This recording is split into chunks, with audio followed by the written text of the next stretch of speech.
Right, we're on. Cadets, we're back. God, it's been ages. So sorry, everybody. Yeah, so we're back, and who have we got? Shaun Storry, this guy, this absolute legend. How you doing, man? Very good, thanks, Noel. How are you doing? You're the legend. God, I don't know. What a year. What a year. It has been amazing. I'm just off the phone to Sheppy, actually. God, after his amazing win in Egypt. I don't know if you watched it. They stopped play halfway through the semi for halfway through the final. Sorry, for a bunch of dignitaries to come in and sit ringside. It was just absolutely bonkers. I've never seen anything like it. But he dealt with it well. He was just on the hill at that point, and he dealt with it well. But no, it's amazing. So, Shaun, how long? Remind me, because obviously I am drowning in events trying to remember players. How long has it been now? Well, we've been working together 4 months, Noel, since beginning of August. My word, God, it seems so much longer. It This seems. does. It feels like I've known you forever, to be honest.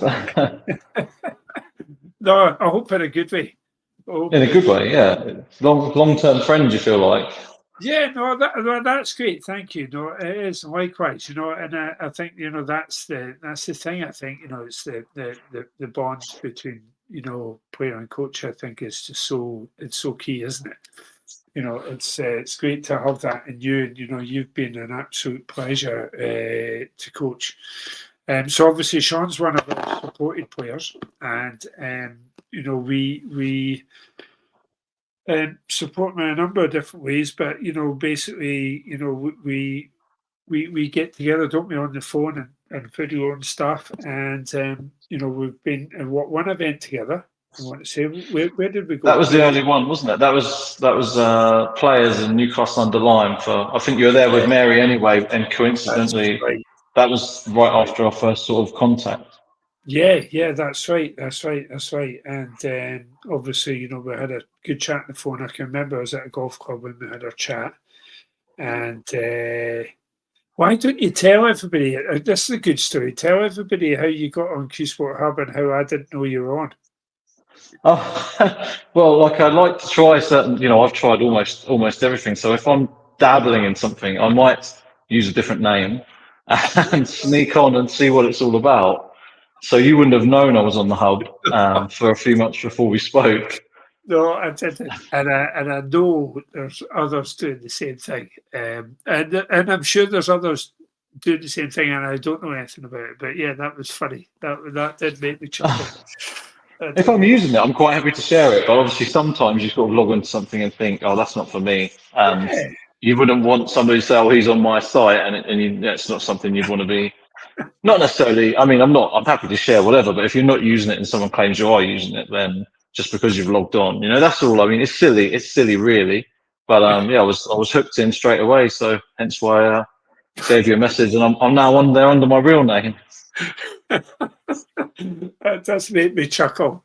I think every time I go on the analytics and I see your name came up, it does make me chuckle. But that's funny. It does also make me think how many others are doing the same. But it's all good. But like you say, I mean, I like that. I like how some players are on the hub and they want to be covert about it. Obviously, there's some players I know that are on there and they're out there and getting results, but they don't want anyone to know that, and that's absolutely fine. There's no issue. But obviously, you're a supported player, so obviously we shout from the rooftops whenever we start playing together. So tell us about how did all this pool adventure start with you, Shaun? Oh, crikey! Going back to, I mean, I've had a pool table in the garden or whatever since I was. I don't know. I mean, I've genuinely played Q Sports like at home on a table where you fold it up against the wall kind of thing. Nothing proper. A fold away table I've probably had since I was 6 or 7. And I used to go down the pub with my dad back when I guess from the age of 8 or 9, and we'd play killer. We'd play a bit of darts as well, but pool always seemed to be the one. And then snooker's where it started for me. Really, I remember the first time I watched snooker. It was the '94 Masters final, Alan McManus, Stephen Hendry, and I was hooked on my TV as an 8-year-old until the early hours of the morning. So it went to a deciding frame, and Alan McManus, I think, stopped Hendry from winning it 6 years in a row. So yeah, that was my first real intro into snooker. And then yeah, from whenever I first got into a snooker club, about 13 years old, I was hooked on from then. And yeah, maybe played more snooker than I did study, but that was that was part of it back then. So it was all snooker right from the off. Yeah, Really? snooker until I was about 18, and then I just didn't have. I mean, maybe I didn't have the talent. I don't know, but I didn't have access to unlimited table time, so I had to pay. Basically, what my grandparents used to give me. My nan used to give me £5 pocket money a week, and my granddad used to sneak us £10 a week on top. He'd be like, "Don't tell your nan." And I'm from a council estate originally, and that type of thing. We had quite a loving upbringing, but it wasn't fruitful. Money was tight. Parents working long jobs, 2 jobs. So if it wasn't for my nan and granddad, I probably wouldn't play at all. But there was a Sunday snooker tournament every week in Chelmsford, and it was like £5 entry or £6 entry it went to, and it was all handicapped. So if you won, you kind of had 7 taken off your handicap, and if you had a final, you had 4 points taken off, and a semi-final 2 points. So I started on like a plus 35 when I was 13, and you think a professional would have been minus 77, so you're kind of getting what's that 112 start off of a pro. And by the time I was 18, I was minus 55. So that was my kind of, and people thought I might go pro, but never had the people to take me to tournaments or, it's kind of like if I won the tournament or had a semi-final or something like that, because basically if you lost before the final was free table time, but if you lost before that, you had to pay a half rate table fee. So it was basically my pocket money gone if I lost before the semi. So then I couldn't practice all week, and or found it difficult to practice all week unless someone was willing to pay for the table time. So and if I won, I would obviously be in the club all week, ready for the next week. So yeah, that was kind of my intro to it. And obviously at 16, I got a job, so I could play a bit more anyway. But that was my start. But probably left it all a bit late. Had I had the right guidance, I had a bit of a temper as well on the table. I didn't like losing, but that might have tied in with the fact that if I did lose, I knew I couldn't play all week. I don't know. You still shouldn't have that mindset, but it really was everything on the line for it. Really, my whole week was based on whether I did well in that tournament or not. But obviously, when your handicap keeps getting chopped, you can't keep winning it. So it's you can't win it. You can't keep winning any cue sport, can you? So as you're discovering. But what was your highest break in snooker then? 126, my highest. Right. Wow. So Had many twitches for 140s and above, but yeah, that was my highest. Right. So just a little bit ahead of my 9 then. Just a little bit, maybe. I'd love to give it a proper crack again, but you just don't get time to do everything, do you? I feel like I'm a much better player now, but obviously it would be years of practice, and I'm 40 in 3 months, so I'll stick to Paul, I think.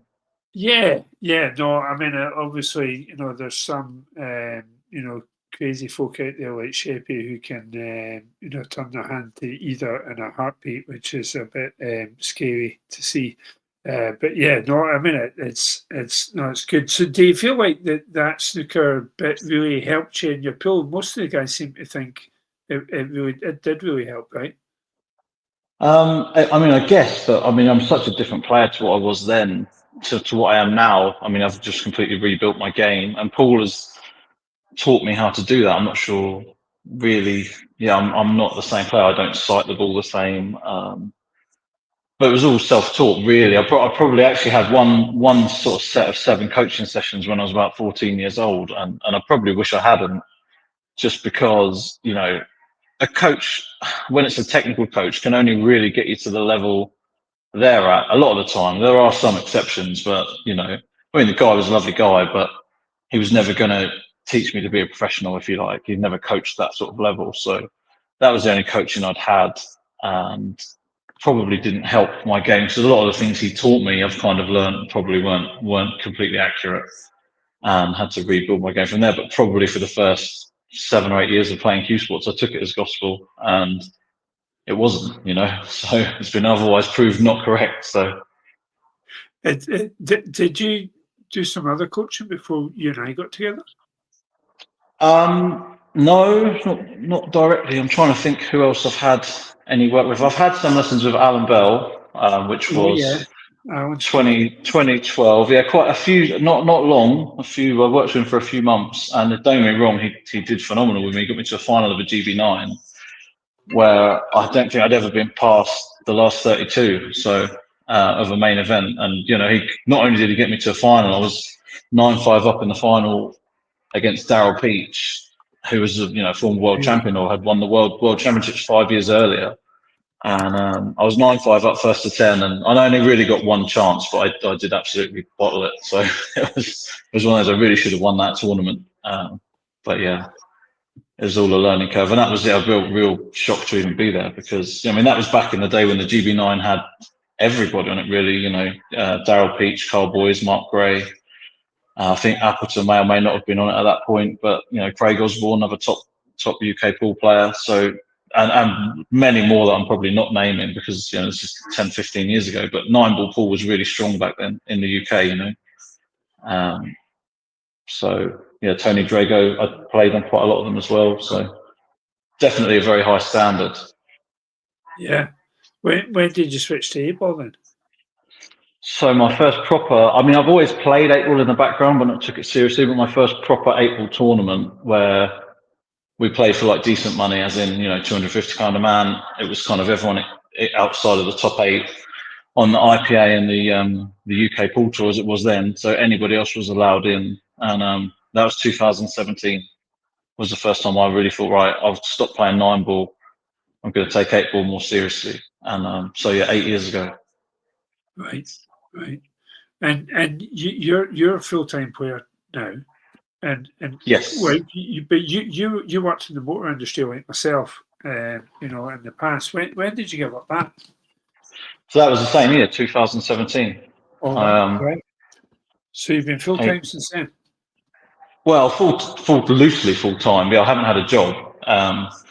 Pool hasn't been, in theory, pool's been my job. I've done other things as, self-employed, flipped houses, and, I own property and things like that. So I do have other income, but it does allow me to play, in theory, as much pool as I want to play.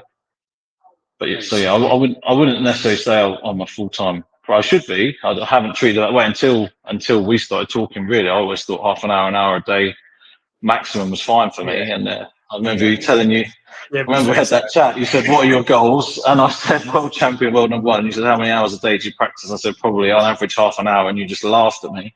And I remember that hit home quite hard. And you said, "Is that so? Is your routine what a world champion would do?" And I kind of had to agree that probably wasn't. No, I know. Yeah, no, absolutely. Right, what was like? Obviously, apart from the horrific wacky practice, what was holding you back? Do you think, Mike? Before we got together. I really don't know. I thought when I came into talking to you, I felt my game was in a great place itself. Maybe my mind wasn't a kind of, although I'd always worked on it, reading books like The Chimp Paradox by Steve Peters, and anything psychological, sports psychology, business psychology, health and fitness. I'm massively into all of that stuff. So, and a lot of it all crosses over. I think I've said this on an interview before. I felt like I was getting a lot of pieces of a jigsaw puzzle. Some were probably from a different jigsaw puzzle, but I just had lots of random pieces and didn't have a clue what to do with them. Yeah, I was just sticking them in the wall and throwing them down the pockets. I don't really know. So, but whereas speaking to you is kind of accelerated putting all that together and just giving a fresh perspective, because everything you say I resonate with. I think, well, I've heard this. I just haven't heard it in the same way you explain it. Yeah, I think it's not just like, obviously, for those who are obviously relatively new to this, sports psychology is not what I do, and we're doing mental performance, but sports psychology, is other well, almost all my coaches are doing psychology based stuff, but obviously what we do together is much more about our emotions and how we feel, on the mindset side of things. But like, obviously we've done a lot of mindset stuff, and obviously we've done a lot of stuff that's come from elite sport. And for me, like what I see in you, I think like our lessons we've done over how a tour golfer or a tour tennis player or an Olympian or that worked with as well, like how Olympians apply themselves. I think that's been pretty big for you. I think, right? Yeah, definitely. It's, as I say, it's made me on and off the table. So even though the things I knew I should be doing, I wasn't doing them. I just still, I'll be honest, I still struggle to get a full daily routine in properly. Obviously, life just throws holidays at you and curveballs, and I still feel like I need to be a lot more disciplined with what I do. And I guess I've got like the mixed doubles final in a couple of weeks, and then the Pro Cup at the end of the month, and then there isn't another big tournament until April. So I think that's probably when, get Christmas done and then try and really sit down with you. But you've really showed me what to do. With my time, I just don't do it as much as I should. Still got to work on the diet, still got to work on off the table prep, still got to get more practice in. Even though it is a lot more than before we spoke, it's still not the kind of hours we were talking that would be ideal. That I'm happy to put in. I just haven't got there yet. Yeah, but like you will, and it's an ongoing thing, right? Like any, like we've discussed, it's like you're 4 months into learning a whole new aspect of the game, really, and obviously, like if I was to come to you for 4 months for technical lessons, I mean, where am I going to be? I can't get frustrated because I can't knock in centuries yet after 4 months of lessons. It's still like you're just in its kind of infancy, really. And that's the thing. Like obviously, like I love and enjoy coaching, and I love and enjoy Q Sport Hub and stuff. But really, like the reality is, we're doing nursery level stuff, and obviously you and I are kind of moving into primary school stuff, and obviously then you've got high school stuff after that, and like university stuff that you'd be doing with like somebody who's profoundly skilled on my side of things, and they're maybe an Olympian or whatever else. So obviously that stuff's fascinating. I think I've got one tour golfer that I work with that I'm able to do like what I would term as really advanced stuff, and that's like amazing. I love that. Like it was. I mind sitting them down one day in the clubhouse and telling them, start talking about really university stuff because I've been with the guy for many years, and his head was just blown. I think he went out the next day and shot 7 under. Which was just amazing to see that. Now he's kind of like understanding, like what's really going on. But obviously, like we're off to start at the beginning, don't we? It's but no, no, it's been a lot of fun. But I think really it's you've just been amazingly coachable. You're so open to new ideas and stuff. How have you found? Has it been challenging at times, or? No, because I'd say I like everything you do. What I find challenging is getting my head to do, or my body and head to do what we've kind of discussed. I don't know. That's the only thing. I like the idea of it. I like the idea of getting right in shape, and which I've always liked the idea of before we worked together. But I still never actually got fully in shape and stayed there. So I don't know what part of that. I think I read a lot about ADHD. I've not been diagnosed, but I feel like I'm definitely on that spectrum somewhere. A lot of the things seem to align with how my head works. That's Does okay. that affect things? I don't know. But yeah, maybe. But yeah, I can't. I mean, I'm a bit of a procrastinator at times. So I mean, I think I've said with you. I mean, if you're going to work with a coach, you've got to go all in. You can't just go, I like that bit. I like this bit. The only thing I say with yourself that I don't necessarily, that we've agreed that I just do my own way is the kind of nutrition side of it. Yeah, Because yeah, I do that a little bit differently, and I've you done do. like hours and hours on that. But otherwise, I try and do everything you say, because otherwise, what's the point? You can't just, if you're going to work with someone one to one, I don't feel like you should be picking and choosing what you want to do. Everything else I try and implement that you say, and it's done wonders for my game. So I was very results orientated before working with you, and just the relief of trying not to be results orientated. But I still find myself drifting back towards that sometimes. It's just I much prefer the learning aspect of the game. Focusing on learning rather than the results. it's made a huge difference. Yeah, we're just like, when go outcome, right? Yeah. I think, it's all about process. Any Olympic athlete is very process based. I do this, this, and this in this order in a very disciplined manner, and they're doing that every single day. Like relentlessly.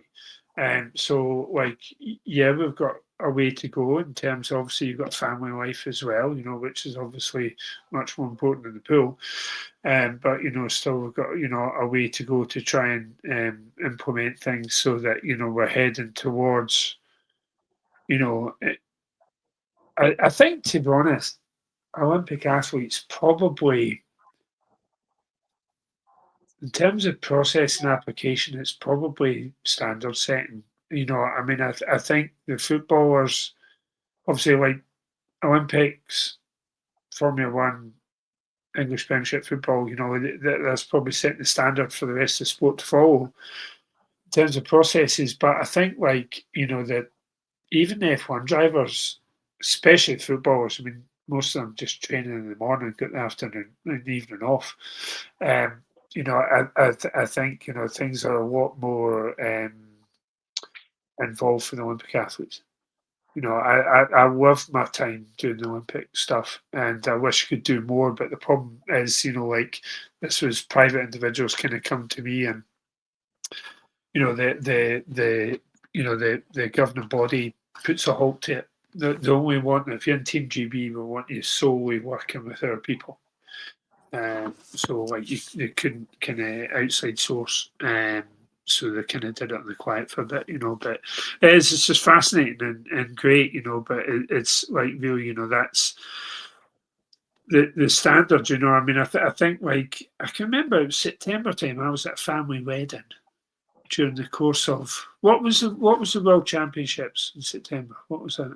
Yeah, that was the one in Ireland. Yeah, that was the I don't know what they call it, to be honest, but what the governing body is. But WEPF, isn't it, or IEPF, International Netball Pool Federation Oh, World Championships. right. I'm glad You were you got it. there. That would have been embarrassing if 2 years didn't get. Well, they've just changed the name. It used to be the WEPF, the World Netball Pool Federation, but they changed it because of the rules, I guess. Changed it So to international. so that was September, and I can remember being at this family wedding, and I'm like, in and out. Right, the wedding was on. Right, on the wedding day, I remember speaking to you, like, during the course of this 3-day wedding I was at in Ireland. And I'm, like, and we've got voice messages going back and forth between each game and stuff, and I'm like dashing at the wind, take another voice message, send you a voice message back. But simultaneously, you're smashing it up in the men's. Emma's like demolishing everybody because Emma's doing her usual thing of nobody else is getting any trophies except me. I'm taking all the trophies, which is quite selfish, really. But we need to get her on. But yeah, so You do. it was fun, like doing that. And I can remember Emma's final was literally during the wedding.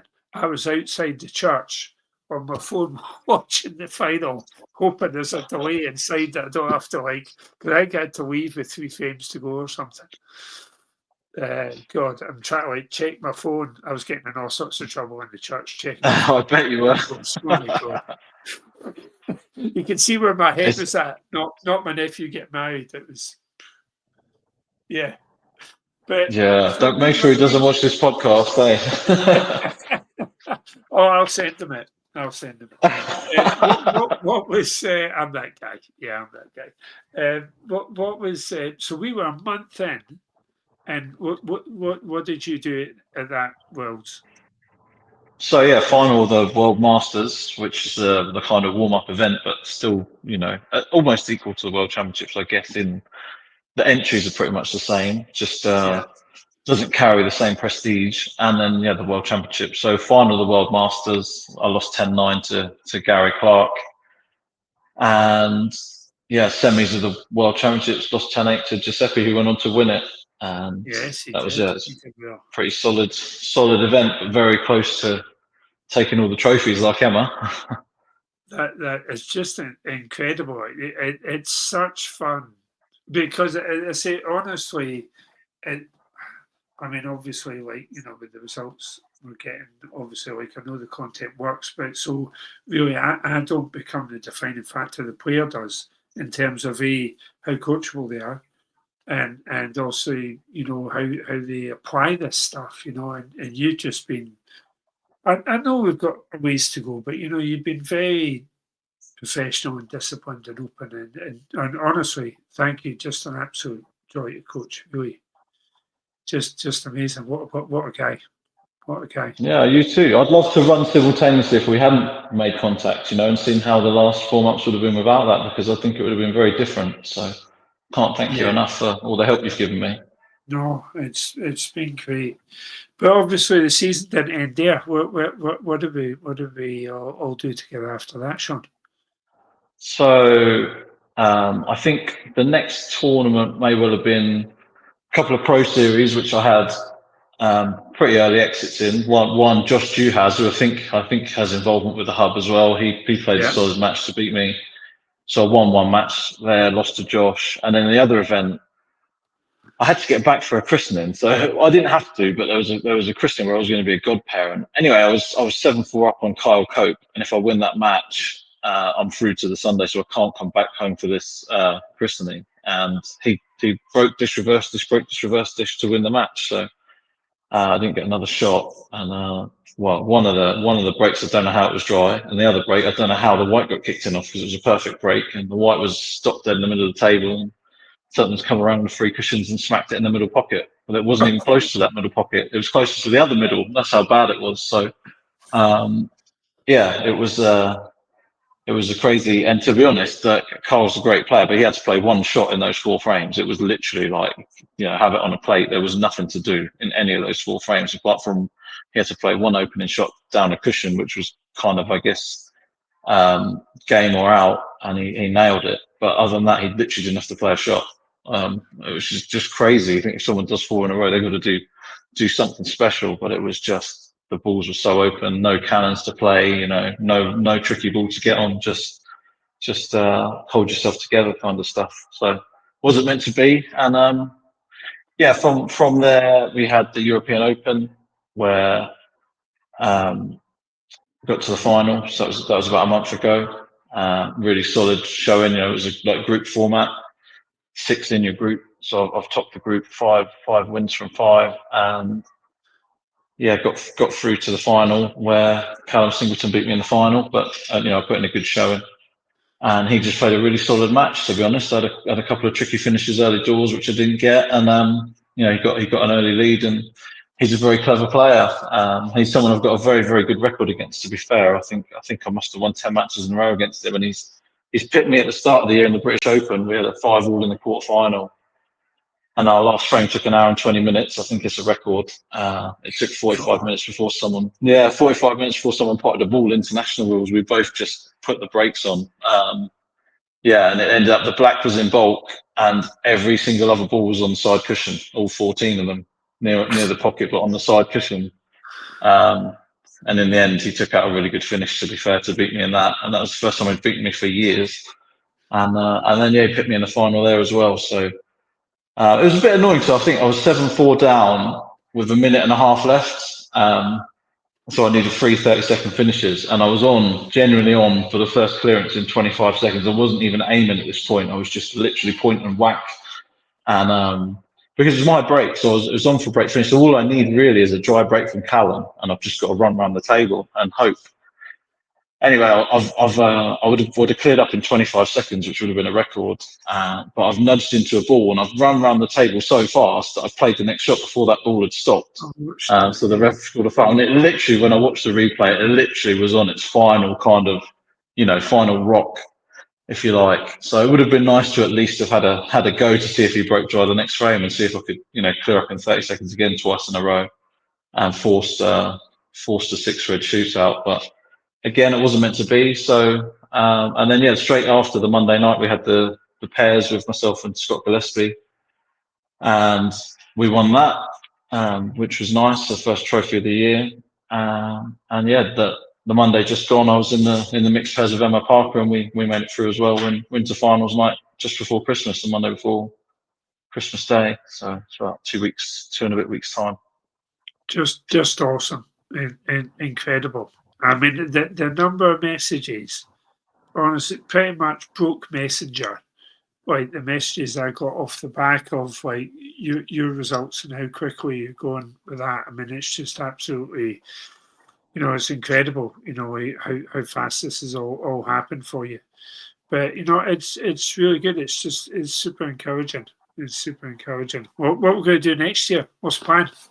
Well, we're taking home a lot of trophies next year is the plan. So I'm I mean, sure. I want 2 or 3 titles really. That's my kind of mindset of it. Not including any double stuff. 3 singles titles. So with Ultimate Pool, that's what. Well, there's 14 events, or 13 really, because they've doubled up.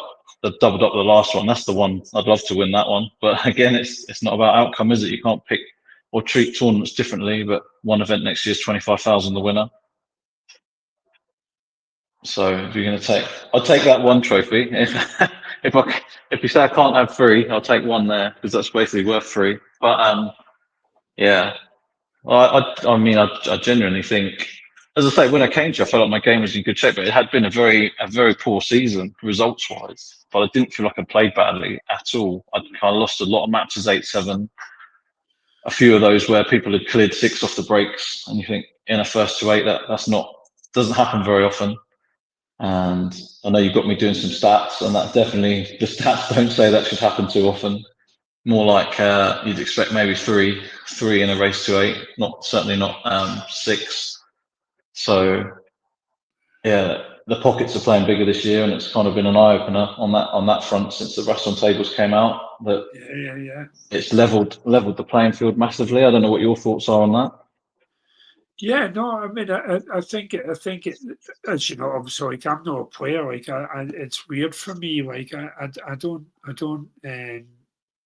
see and understand as much really, and in some ways, like that's not all kind of downside, because obviously more knowledge isn't necessarily a kind of good thing. Um, Proof in that is obviously like as kids generally like players are playing for the right reasons because they love it and they're engaged, and then as we become adults, we start putting obstacles and hurdles in our way and start getting all about outcome and stuff. And things are more difficult. But obviously, yeah, I mean, I'm not. I don't really kind of like see the issues like that. I just find pool can obviously I work in a number of different sports, but I just find pool, is tremendously exciting, for obviously a lot of reasons that, we obviously kind of talk candidly about everything we do together, but obviously because we'd be giving too much away because some of your opponents might be listening to this, but it's, we know what we're doing and, why we've got why you're doing so well and then plans for next year and things that we're putting in place. But obviously, like our general premise is one of like we're no sitting still. We're looking for advantages and I can remember even when you were with those fun voicemail exchanges in September. I was at that wedding. It's like you'd be like, right, that's me. Won my last 16 match. 7-1 or whatever, and still, like we're looking for right, great. What can we do better for the next match? Like, trying to alter some aspect of what we're doing, be it, food intake to a degree, and obviously Shaun's doing his own thing, and then hydration and prep and rest and staying off your feet, etc., etc. We're because sport is as we're learning, it's millions of little things done really well. Everything's important, and that for me has been like a kind of like a big thing for you. I mean, I think like mindset is quite, it's interesting. Short with you, Shaun, because obviously most players are how you described yourself as a kid. Most players are like that in terms of angry, frustrated, right? Kind of like getting hyper annoyed and stuff. And obviously, Shaun is everybody as he comes across on the screen. If you've not met Shaun, he is literally the world's nicest man, and you know, he's exactly the same. I feel kind of like on the table, and so you're kind of at an extremity, and so obviously it's more like obviously for you, as we've discussed, you know, trying to get the best out of Shaun and learning how to do that, you know, learning what buttons to kind of push. How have you found that kind of journey of trying to experiment with trying to find, you know, the best version of you? Yeah, it's been eye opening for you, like obviously pointing out with my kind of my I think focus is the thing you said I was lacking, and again, you don't want to go too far in detail with our one-to-one stuff, but I think what I'd learned wrongly from doing all the psychology myself was just to try and be calm regardless, and try and not care about the outcome, but I wasn't doing it in the right way, and I still was caring about the outcome, even though I was trying to convince myself otherwise. Whereas the way you explained it, I really am much more like that. I still have to constantly remind myself. Don't get me wrong, and it's still not fully my natural thought process yet, but I can quickly kind of snap back. Whereas I know you're kind of saying in your videos, if people do get onto the hub, which I highly recommend, it's Nirvana is gone straight away. It doesn't even register. Mistakes, Yeah, whatever results, they don't register. So I'm not at that level yet, obviously, but certainly that's where I'd like to be, where it's like the same in practice as a match. And yeah, I'm still working towards that, and I understand that that's the optimum mindset to be in and to get the best out of yourself. It's a work in progress, but I'm really enjoying the journey, and I can see where we're going. But there's still work to do, and it feels like the work will never be complete, but we're always just constantly no, trying to evolve and become the best version that we can. yeah, and I think for the vast majority of players, you know, that's the way forward. Obviously, you know, there's more than one way to make a cake, you know, but it's you know, like say, like, you know, players are often kind of coming and saying like, you know, how do I get over this defeat or this setback, or you know, like I've butchered the last black or whatever, you know. But it's like, you know, Nirvana would be, yeah, exactly. There's nothing to deal with, you know. So therefore, you know, and obviously, like a fear of failure is partly why the failure happens in the first place. You know, Yeah, causing it's huge it's that. a Yeah. huge thing in what we do, right? And it's like, again, instead of trying to fix the effect, it's dealing with the cause, you know. And so, you know, it's been a, you know, a tremendous year, you know, and you've been you know, a massive part of that. Thank you, you know. Obviously, just off the phone to Sheppy there, you know, after, for Sheppy, maybe not quite his best year. We've seen him do, but still, you know, winning the last event there, you know, was just amazing. And you know, Emma's just some sort of trophy magnet, and nobody's getting anything else. You know, Mary Talbot's British Open champ, and you know, she's been doing great and won in America there at the doubles, you know, and it's great. It's all, you know, super exciting. Stephen Ellis, oh my god, I mean, I mean, it's just like remarkable. Double GB9 champ, and he's just. I just asked him tonight. I sent a message that says, I know it's going to take you about 5 hours, and you'll probably break the internet, but can you send me a list of what you've won this year? Because, He has had a phenomenal season, hasn't he? oh, He's really, what a guy! He's just really so, done wonders. you know, he's just turning up. But obviously, like Steve was my. Although I started with Jordan first, Jordan was on a snooker journey at the time. And, you know, Steve was through my good friend Wayne Griffiths, Terry's son. You know, Steve was my first pool player, and like how hilarious it was. You know, like holding my hand through the pool world, and I'm like, hang on, what? There's different types of pool. And I'm like, what's rails? What's all that about? What's a bank? What's on the hill? What's all this business? You know, what does all this mean? This is mad, you know. But obviously, and then God, now it's gone full circle. You know, I'm doing a lot more pool than I'm snooker, and obviously, you know, Kerry Fisher on board now, and you know, she's, you know, just been winning everything, kind of She just like. started with a bang, hasn't she? Like straight in with huge results. Remarkable. How was her season going before that as well? Because I hadn't heard Up a and lot from down. her. Yeah, it's a bit up and down. I mean, obviously, Kelly's very open, but so she'll not mind me saying, but obviously, like just kind of chasing something I've seen quite a few times, really. Like chasing what was a mechanical issue,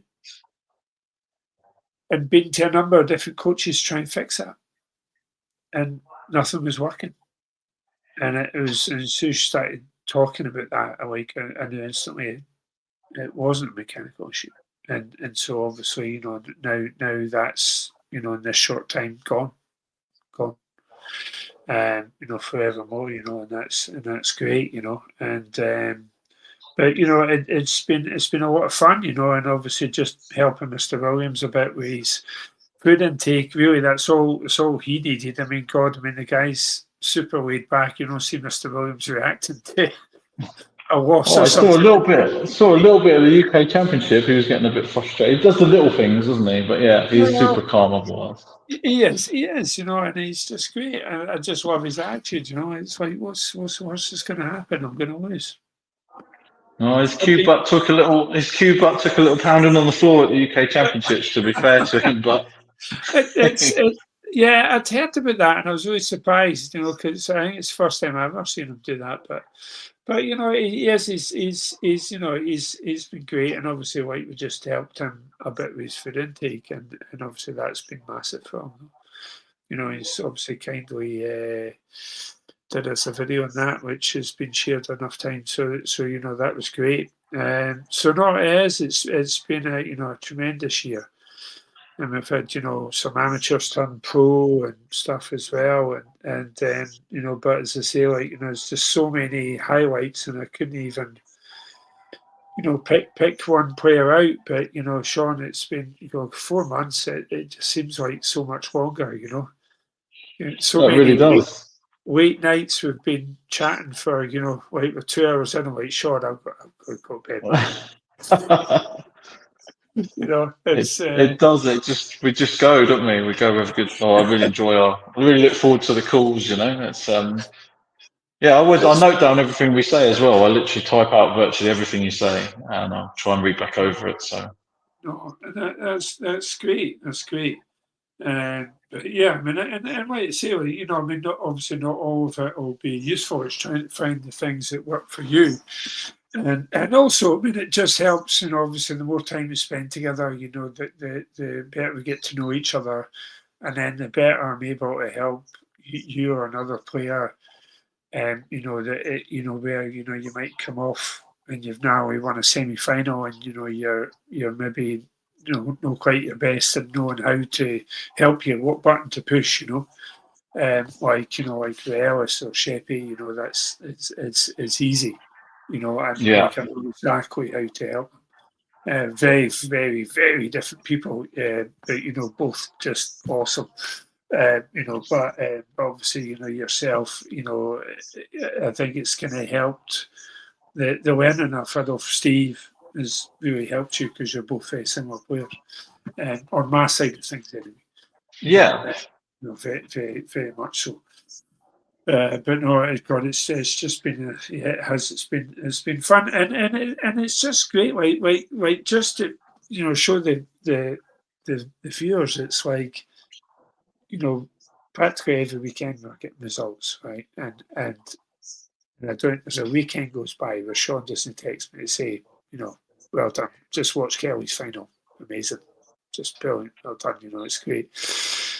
So no, it's great, and I just love the camaraderie, between us. Us all, and players saying, they've spoken to each other, and Steve's been, maybe Talbot's been travelling, and Big Steve's, been guiding her through stuff, getting to know how the tournaments work and stuff, and helping her out and stuff, and it's just been great.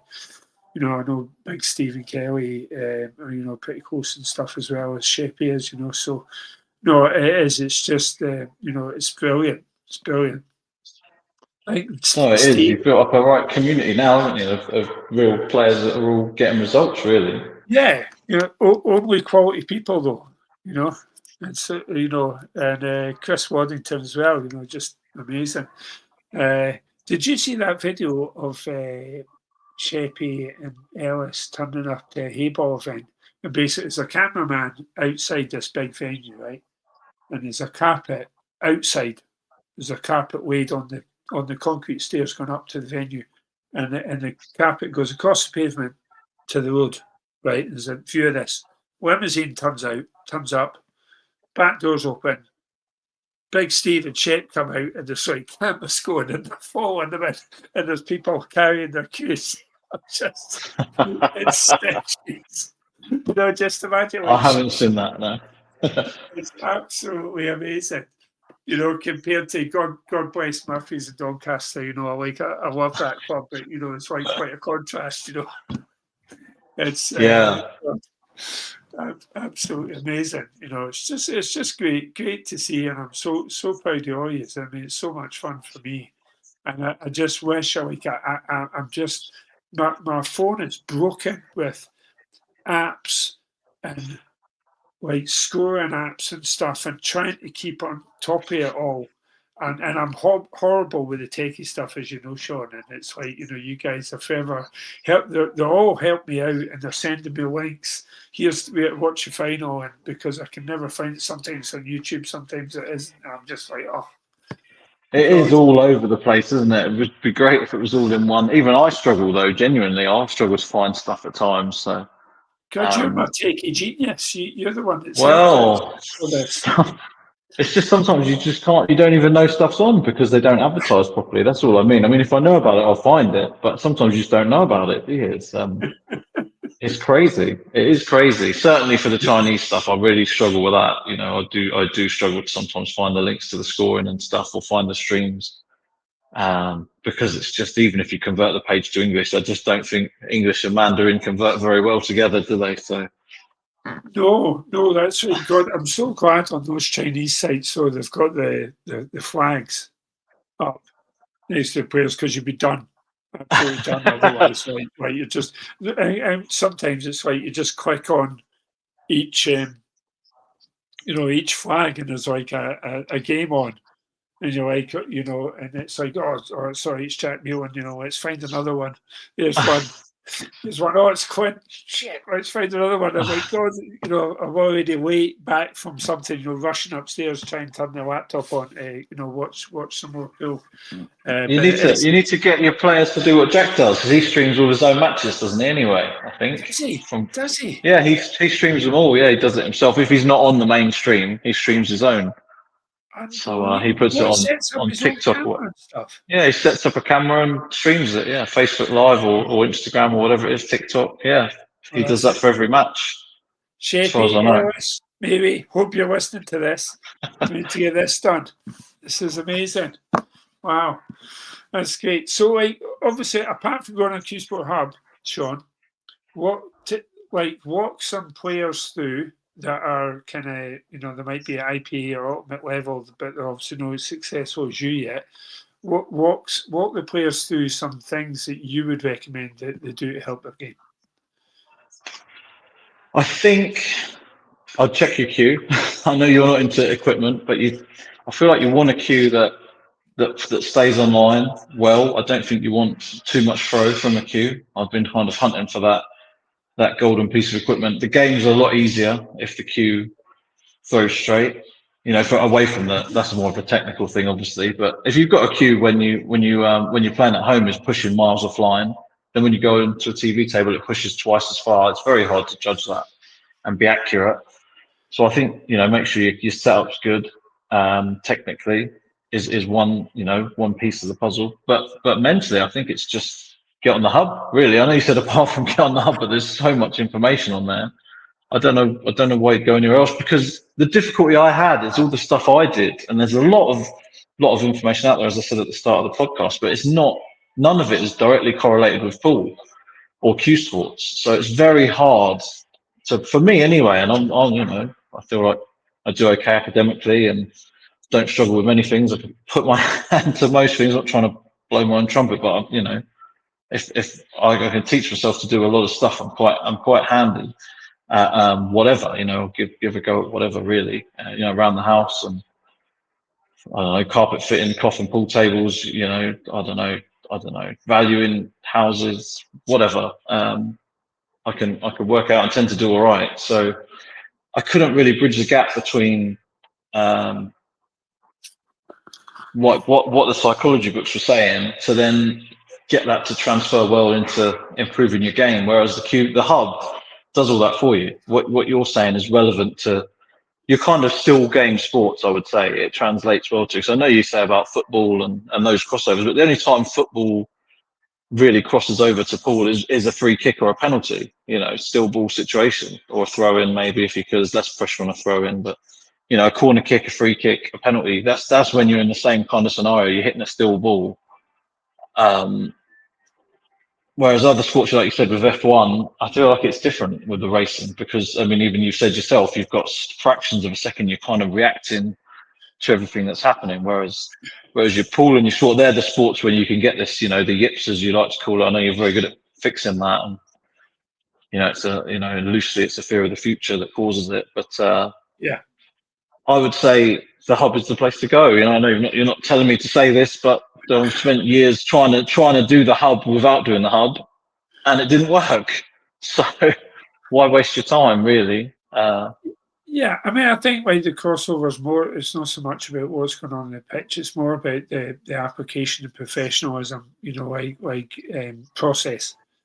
And how things are done. That feedback loop, and doing things in a much more kind of professional manner. But you're absolutely right. Like in the actual act of doing the sport, the fast moving sports are a piece of cake. Once the car's out the garage and they're off and running, it's a piece of cake, really. And the same, with tennis, like when the points up and running, outfield players in football, it's a lot easier. It's the stop start stuff that's a lot more challenging. Goalkeepers, that's where I've done a lot of work with goalkeepers. Q sports, golf. It's the stop start stuff that's really challenging, because you've got such an opportunity to unwind yourself. Really, and it was the same for me when I was a driver. It's just a case of applying yourself before the lights go green, and then after that it's a piece of cake. You're making thousands of errors all the time, so it just becomes all like it's like you might do oh god, I don't know, like a couple hundred laps during the course of an event, and you might do two corners perfectly in 200 laps. But you're saying you So, wouldn't do a whole lap perfectly? You must have had a oh no, perfect lap once in your life. I Never, never, really. no, even You've for never F1. gone round a track and thought, yeah, that's the fastest lap. That's a Yeah, yeah, PB. no, yeah. No, you get laps that are good, but you're not doing it flawlessly. And any F1 driver will tell you exactly the same. No, you'll do the odd corner perfectly occasionally, but a whole lap, no. You're just doing, but the errors aren't the same as. Obviously, there's some big errors and you end up in the wall, obviously, but it's like, generally the errors are not as obvious as they are like in Q sports or golf. They're not as obvious, but there's lots of tiny little errors you're doing all the time. But that's absolutely fine. You're just, you can accept it a lot easier. Maybe not putting it in the wall, but like I remember having a female driver that I was helping, and she had a huge crash at Spa that was, on, like, it's still on YouTube now, and hundreds of thousands of views, and it's just absolutely horrific. That's where the challenge comes, mentally. It's kind of like getting them to get over that, because she lost some speed, for a couple of races after that. It really affected her, because she was scared, and understandably so. It's like that there's people have died in that corner, and it's like it's a dangerous thing. I think the one sport, although I'm fascinated in, I don't think I'd like to get involved with those motorbike racing. I think like absolutely fascinates me, but I don't know that I would want to get involved with that, because obviously the consequences are life and death for them every single whap, it's life or death. So that's challenging. So you pool guys have got it easy. I've genuinely, I've got a motor. Have you ridden bikes? I've got a license, and I haven't ridden since lockdown. I came off it. Right. But yeah, I mean, and again, I've learned to fly planes and the motorbike, and I've had some very fast cars. And the bike is by far the biggest buzz I've ever had in my life. By far, by far. And I've never been on the track, but on the road even, it's just the adrenaline is unbelievable. Yeah. No, I bet. I think most of the pro bike guys, they don't ride on the they don't ride on the road because like they just can't trust themselves. Like it's just going to go pear shaped. Like they don't do that. But welcome to Q Sport Hub podcast. Like we didn't pull podcasting. We're talking about motorbike riding and stuff and all sorts. But that's how we roll here. That's how we roll. Unscripted, your favourite words. I love it. Unscripted. Just get on with it and see what happens. Just wait on that. I have been asked that quite a few times actually. Are your videos scripted? And I just have to laugh. That's hilarious. God, it does come across though like they are. It comes across so structured. You just do it naturally. No. I press record and I just start chatting. Usual utter bobbins, and some of it might help someday. It plainly does. Somebody's getting something out of it occasionally. But it's you play yourself down, sir. You play yourself down. It's very good. Oh, thanks, man. Well, on that note, I think we will bail. Shaun, thanks so much for your time. Absolute legend, total pleasure. And the thing is, like obviously, like I do my due diligence on players, and just now, obviously, we'll launch Q Sport Hub America for players that are on doing 9-ball or American pools. It's more commonly called, and we're taking on some players over there as supported players, brand ambassadors, to support Kelly in her quest to spread the news on that. And it's I'm very kind of like doing due diligence for that, like because I'm not coming off the back of I'm going to embarrass Shaun because he's embarrassed me enough this pod, but it's I'm not.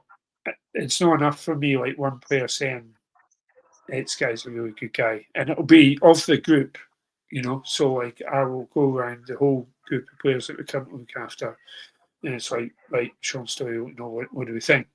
And they know what I'm after. Like it's only quality people.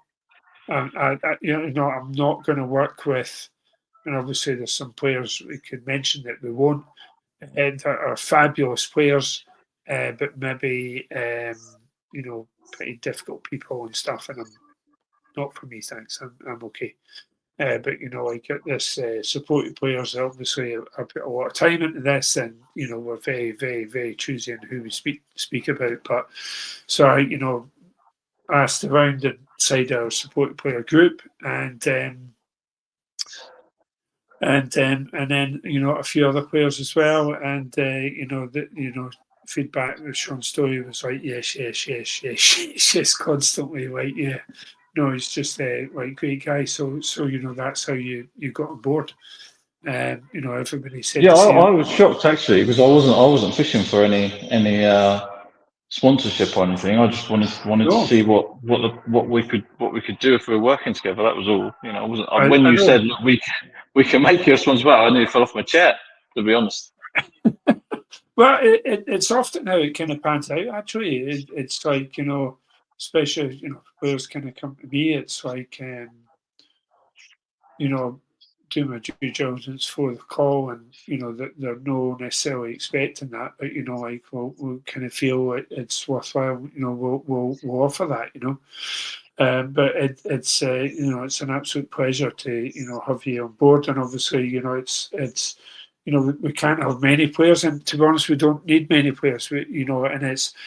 And thankfully Shaun's kind of staying around the the English pool world, thankfully, And that's great for me because, Shaun, and that's absolutely fine if he does, I'll still be around anyway, but, he goes off and plays into Hayball. What I don't want is, two players playing each other in the semi-final, knocking one of them out, as happened at the last event in Hayball. With Jordan and Steve. I can't watch. I can't watch those games. I can't. You didn't, because it was a nail biter as well, wasn't it? A bit of a swing, well, 5-5-2, turn to 6-5, turn to 7-6. So I heard, but we never watched it anyway.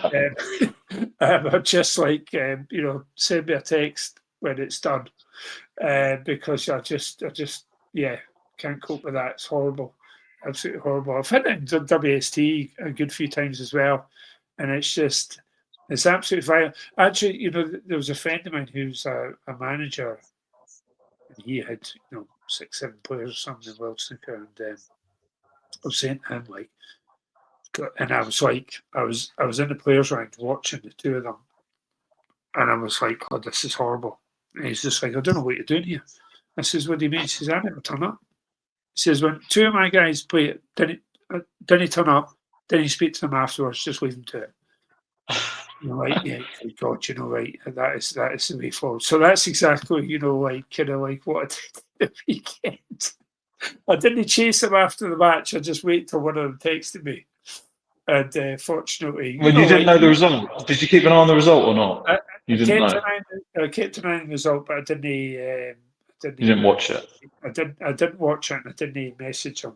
I didn't message him, but you knew the outcome before a player messaged you.